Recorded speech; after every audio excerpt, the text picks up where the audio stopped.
আসসালামু আলাইকুম। আজ আমি আপনাদের জন্য নিয়ে এসেছি একদম পারফেক্ট এবং মজাদার রুই মাছের কারি রেসিপি। প্রতিটি ধাপে এমন মশলা আর টিপস রয়েছে যা আপনার রান্নাকে একদম রেস্টুরেন্ট স্টাইলের করে তুলবে। চলুন তাহলে শুরু করি। প্রথমেই কড়াইতে 5 চা চামচ সয়াবিন তেল গরম করে নেব।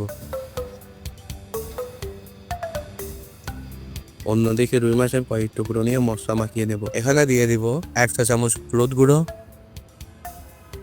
1 চা চামচ লবণ, আধা চা চামচ মরিচ গুঁড়ো এবং 1 চা চামচ সয়াবিন তেল দিয়ে ভালোভাবে মিশিয়ে নিব। এবার গরম তেলে মাছগুলো হালকা ভেজে তুলে রাখবো আলাদা প্লেটে।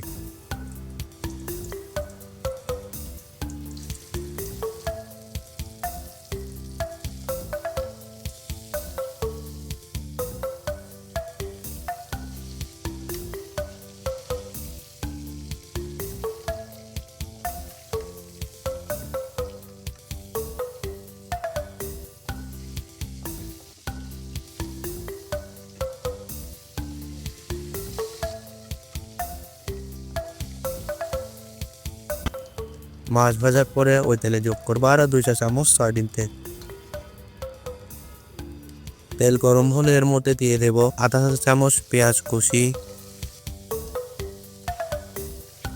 1 চা চামচ মিক্সড আদা এবং রসুন বাটা, 1 চা চামচ মিক্সড জিরা এবং ধনিয়া বাটা, 3 চা চামচ সরিষা বাটা এবং আধা চা চামচ হলুদ গুঁড়ো। এই মশলাগুলো ভালোভাবে কষিয়ে নেব যতক্ষণ না কাঁচা গন্ধ চলে যায়। আমি এখানে প্রায় 5 থেকে 7 মিনিট ধরে কষাচ্ছি। মশলা কষানো হয়ে গেলে এর মধ্যে ভেজে রাখা মাছগুলো ঢেলে দেব। এরপর যোগ করব 1.5 কাপ পানি। পুরো মিশ্রণটিকে 10 থেকে 12 মিনিট ধরে কষাবো। কষানো হয়ে গেলে এর মধ্যে যোগ করব 4টি কাঁচামরিচ, পরিমাণ মতো ধনেপাতা কুচি